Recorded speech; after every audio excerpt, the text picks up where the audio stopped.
Hello friend, कैसे हैं आप सब। आई होप आप सभी अच्छे होंगे। आपका केजी ऑनलाइन प्लेटफॉर्म में बहुत बहुत स्वागत है।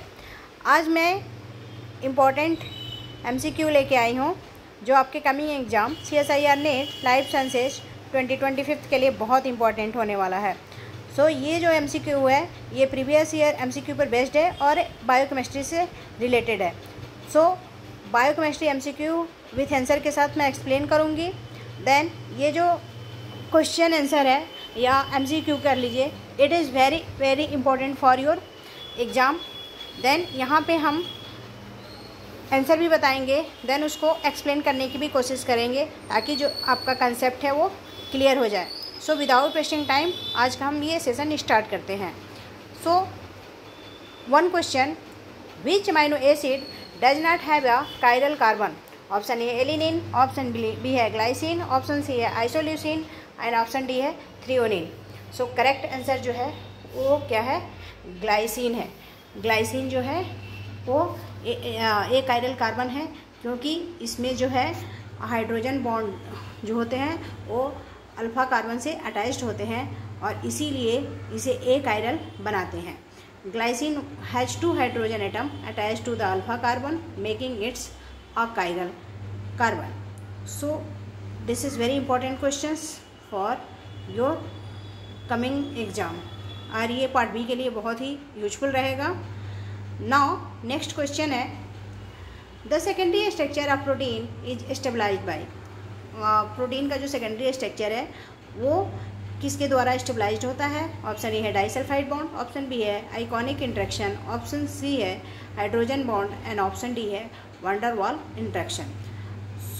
जो आपको पता है कि जो प्राइमरी, सेकेंडरी और टर्सरी और क्वाटरनरी जो प्रोटीन के स्ट्रक्चर होते हैं उसमें जो हाइड्रोजन बॉन्ड होते हैं वो अल्फ़ा हेलिस और बीटा सीटेट से स्टेबलाइज होते हैं और वो बैकबोन पे एज एमाइड और कार्बोनिल ग्रुप से अटैच होते हैं। जो करेक्ट ऑप्शन है वो है option C, that is hydrogen bond, जो सेकेंडरी स्ट्रक्चर के लिए बहुत ही इम्पॉर्टेंट रोल प्ले करता है। Now moving to next question. आपका अगला क्वेश्चन है, which of the following is essential amino acid in human. यानी ह्यूमन में जो है कौन सा, इसमें 4 ऑप्शन में कौन सा एसिड है जो एसेंशियल अमाइनो एसिड के कैटेगरी में आता है। ऑप्शन ए है सेरीन, ऑप्शन बी है ग्लाइसिन, ऑप्शन सी है वाइलिन एंड ऑप्शन डी है ग्लूटामिक एसिड। करेक्ट आंसर जो है ऑप्शन सी है, दैट इज़ वाइलिन। वाइलिन जो है एसेंशियल अमाइनो एसिड है। वाइलिन एसेंशियल अमाइनो एसिड इसलिए है क्योंकि ये बॉडी में सिंथेसाइज नहीं होता है, इसको जो हम बाहर से इनटेक लेते हैं डाइट के फॉर्म में। और आपको पता है कि 20 अमाइनो एसिड होते हैं जिसमें 10 होते हैं एसेंशियल और 10 जो होते हैं नॉन एसेंशियल होते हैं। जो नॉन एसेंशियल होते हैं वो बॉडी में सिंथेसाइज नहीं किए जा सकते, हम उसको फूड के द्वारा इंटेक करते हैं। नाउ नेक्स्ट क्वेश्चन है, which vitamin is required for the synthesis of coenzyme NAD+। यानी कौन सा विटामिन रिक्वायर्ड होता है कोएंजाइम NAD+ के सिंथेसिस में। ऑप्शन ए है नियासिन, ऑप्शन बी है रिबोफ्लाविन B2, ऑप्शन सी है thiamine B1 and option D है पायरोडॉक्सिन B6। जो करेक्ट आंसर है ऑप्शन ए है niacin, that is B3। Niacin जो होता है ये NAD+ और NADP+ का जो है प्रिकॉर्सर होता है और ये बहुत ही इंपॉर्टेंट को फैक्टर के फॉर्म में एज ए रिडॉक्स रिएक्शन के रूप में वर्क करता है। कब, जब NAD+ और NADP का प्लस का सिंथेसिस हो रहा होता है। नाउ नेक्स्ट क्वेश्चन है, एंजाइम काइनेटिक और नॉन कॉम्पिटिटिव इनहिबिटर विल। जो एंजाइम काइनेटिक है वो नॉन कॉम्पिटिटिव इनहिबिटर कब होता है। व्हेन ऑप्शन 1 है increasing Km value, option B है increase Vmax value, option C है decreases Vmax and Km unchange, option D है increases both Km and Vmax। Correct answer जो है ऑप्शन सी है, डिक्रीजेज Vmax एंड Km जो होता है वो अनचेंज होता है। नॉन कॉम्पिटिटिव इनहिबिटर जो होते हैं वो एलोस्टेरिक साइट से बाइंड करते हैं और रिड्यूसिंग एंजाइम एक्टिविटी के फॉर्म में वर्क करते हैं without affecting substrate binding Km। यहाँ पे जो Vm होता है वो डिक्रीज करता है, लेकिन जो Km की वैल्यू होती है वो सेम रहती है, उसमें कोई चेंजेस नहीं होते हैं। नेक्स्ट क्वेश्चन है which of the following is the reducing sugar. Option है सुक्रोज, ऑप्शन बी है ग्लूकोज, ऑप्शन सी है फ्रक्टोज एंड ऑप्शन डी है बोथ बी एंड सी। तो पूछ रहा है कि इसमें से रिड्यूसिंग शुगर कौन कौन सा है। सो ऑप्शन बी और सी जो है दोनों ही करेक्ट है और ये दोनों ही रिड्यूसिंग शुगर के फॉर्म में वर्क करते हैं। तो करेक्ट आंसर जो है ऑप्शन डी है both B and C. Glucose और फ्रक्टोज जो होता है रिड्यूसिंग शुगर होते हैं और sucrose is non reducing sugar because it like a free एरोमिक कार्बन। इसमें जो है सुक्रोज है नॉन रिड्यूसिंग है क्योंकि उसमें एनोमेरिक कार्बन जो होता है वो नहीं होता है, यानी नहीं पाया जाता है। That's why it is. Now next question है which molecule is the major energy currency. Which molecule is the major energy currency in the cell. Cell में जो है कौन सा एनर्जी के फॉर्म में सबसे ज़्यादा एनर्जी के फॉर्म में सबसे ज़्यादा एनर्जी सोर्स के फॉर्म में वर्क करता है। ऑप्शन ए है NAD+, ऑप्शन बी है ATP, ऑप्शन सी है FAD और ऑप्शन डी है CAMP। तो करेक्ट आंसर जो है ऑप्शन बी है ATP। That is the ATP का जो फुल फॉर्म होता है एडेनोसिन ट्राईफॉस्फेट, जो एनर्जी के फॉर्म में स्टोर होता है और it is high energy phosphate bond.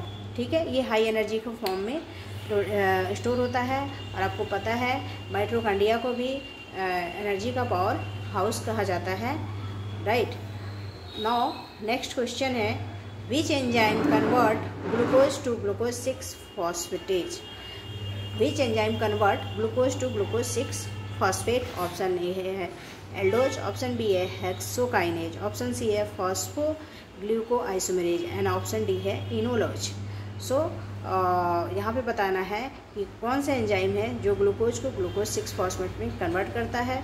So correct answer जो है ऑप्शन बी है hexokinase. Hexokinase catalyze the free steps of glycolysis phosphorylating glucose. ये जब फास्फोरिलेशन होता है, फास्फोरिलेशन प्रोसेस होता है, तो उसमें समय जो हेक्सोकाइनेज होता है वो एज ए कैटलिस्ट के फॉर्म में वर्क करता है और वो ही जो है ग्लूकोज को ग्लूकोज 6 फॉस्फेट में कन्वर्ट कर देता है। नाउ नेक्स्ट क्वेश्चन जो है which amino acid can be form disulphide bond. इसमें कौन सा एमाइनो एसिड जो होता है उसमें डाइसल्फाइड बॉन्ड बनता है। ऑप्शन ए है मिथायोनिन, ऑप्शन बी है सिस्टीन, ऑप्शन सी है लाइसिन एंड ऑप्शन डी है सेरिन। तो यहाँ पे पूछ रहा है इसमें कौन सा एमाइनो एसिड है जिसमें डाइसल्फाइड बॉन्ड जो है वो प्रेजेंट होता है। सो जो करेक्ट आंसर है वो है ऑप्शन बी सिस्टीन। सिस्टीन जो है थायोल ग्रुप होता है क्योंकि इसमें थायोल ग्रुप अटैच होता है, दैट जो होता है डाइसल्फाइड बॉन्ड का फॉर्मेशन करता है NaCl का विथ अनदर सिस्टीन। यानी इसको दूसरे सिस्टीन से जोड़ना हो तो वहाँ पे एक सिस्टीन दूसरे सिस्टीन से जब अटैच होता है तो यहाँ पे थायो ग्रुप बीच में एज ए बॉन्ड के फॉर्म में वर्क करता है, तभी 2 अमाइनो एसिड आपस में अटैच होते हैं। नाउ नेक्स्ट क्वेश्चन है urea is form in the liver. Urea is form. Urea का फॉर्मेशन कहाँ होता है। ऑप्शन ए है लीवर, ऑप्शन बी है किडनी, ऑप्शन सी है पैनक्रियाज एंड ऑप्शन डी है स्प्लेन। तो आपको बताना है कि यूरिया का फॉर्मेशन जो होता है लिविंग ऑर्गेनिज्म में कहाँ होता है। सो जो करेक्ट आंसर है वो है option A, that is liver. Urea is synthesise in the liver by the urea cycle and excreted by the kidney. Urea का सिंथेसिस जो होता है लीवर में होता है और इसका एक्सक्रीशन जो होता है वो किडनी के थ्रू होता है। और ये यूरिया तब सिंथेसाइज होता है जब बॉडी में यूरिया साइकिल प्रोसीड होता है, उसी समय यूरिया की सिंथेसिस होती है। सो यदि वीडियो अच्छी लगे तो लाइक कीजिए, शेयर कीजिए, सब्सक्राइब कीजिए और कमेंट कीजिए, क्योंकि आप मोटिवेट मुझे कीजिएगा तो मैं ऐसे ही अच्छी वीडियो लेके आऊँगी और आपके एग्ज़ाम के लिए बहुत अच्छे से प्रिपरेशन हो जाएगा। सो प्लीज़ पूरे वीडियो को ध्यान से सुनिए, ध्यान से देखिए और कोई आपके पास डाउट हो तो आप उसको कमेंट बॉक्स में लिख सकते हैं। Thank you, have a good day, take care.